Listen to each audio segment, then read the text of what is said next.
Today I want to share with you 5 things I learned when I went through a big loss that hopefully will help you heal if you need to go through that or if you're going through that. So what happened was in 2020, my beautiful, wonderful sister, she passed unexpectedly.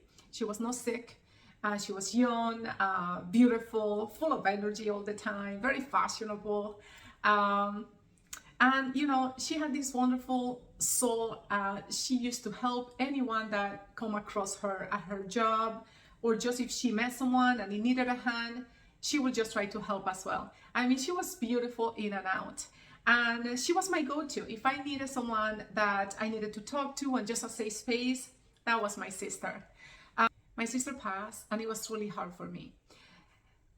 I didn't know what to do. I felt this pain almost like if it's weighing you down, almost like if you're doing lifting weight, but it's almost like if those weights are hanging from your heart. I literally felt my heart heavy. And this is something that I said, you know, I never understood when I saw the sympathy cards that they used to say with heavy heart. And I didn't understand really that phrase until I lost my sister, because that's how I can explain what I was feeling in my heart. It was like it was so heavy. I couldn't breathe. I couldn't like come out to float. So anyway, these are the 5 things that helped me, or at least I found a way to move forward. So the first one is understand and just make peace that there is not a shortcut. There is no one magic formula that I can give you or anyone can give you that will help you speed up the process. If you try to avoid it, if you don't face it, it's just gonna take a lot longer for you to heal. So you just will need to go through the process, and little by little, time will do its wonder. The second one is don't fill up your 24 hours a day doing activities. I know that sometimes you might feel that tendency that you don't want to think about it, you don't want to feel anything, and the best way of doing that is just being busy. So you fill up your calendar that, you know, now you're just exhausted, and then you just want to do it again because you want just to forget. But the thing is, that pain will be there. It doesn't matter how long, doesn't matter how many days, doesn't matter how many months you try to fill up that calendar and not to think about it. Whenever you're ready and there is a little time, the pain will be there. So until you face it, you are not going to start healing. The third one is you need time alone. It is okay to say no.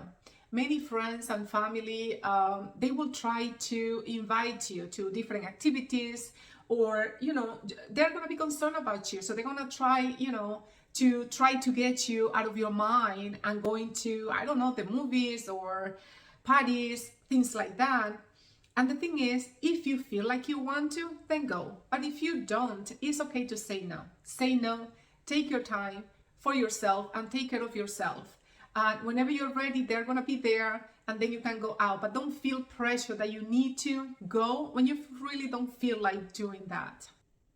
The fourth one is you need time with loved ones or with friends. So I know we just discussed about having time alone, but that is some time. You cannot be all the time by yourself, because if you do that, you're gonna get into a deeper depression, and you can get into a loop that it can get very, very dark.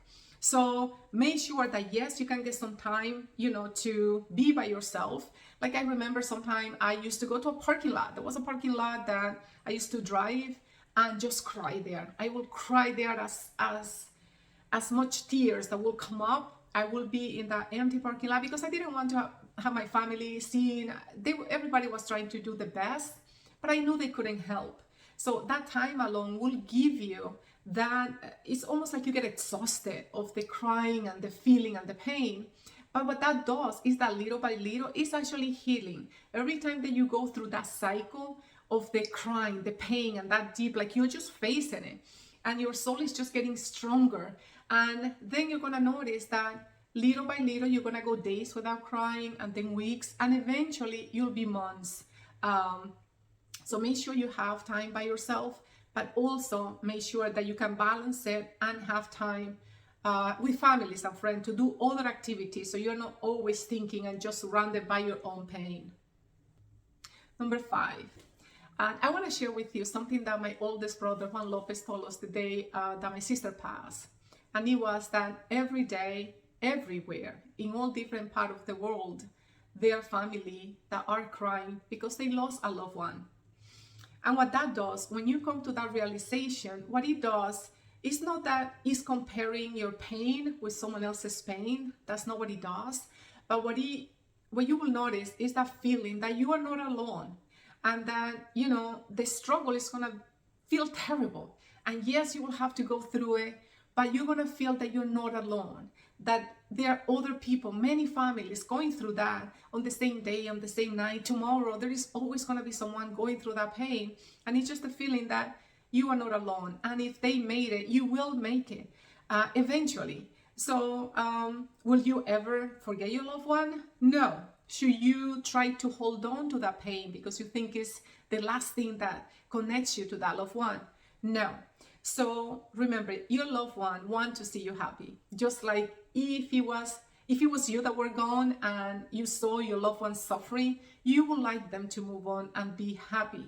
So remember, they live within you, and that wonderful life, it is within yourself. So just take your time, go through it, and you're gonna be fine. You're gonna be able to celebrate the life of your loved one. Just like today, I celebrate the life of my sister, and I was lucky to have her for the time that I did.